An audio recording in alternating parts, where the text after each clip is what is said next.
Čo ti prináša do života mama a čo otec?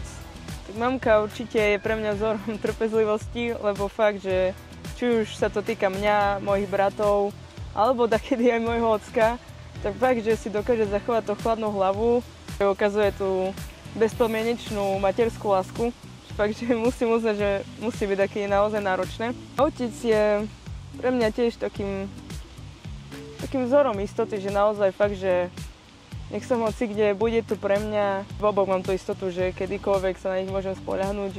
Mamka mi určite do života prináša takú tú radosť a pokoj. A ocko, určite je to aj dávka toho pozitívneho chaosu. Ona mi prináša do života vzor, ale nie vo všetkom.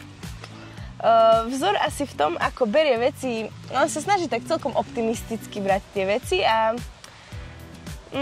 tak akože veľmi, aj jej vzťah k deťom je taký, aký aj ja by som chcela mať. Že ona má rada deti, aj tak ich chápe a je veľmi empatická.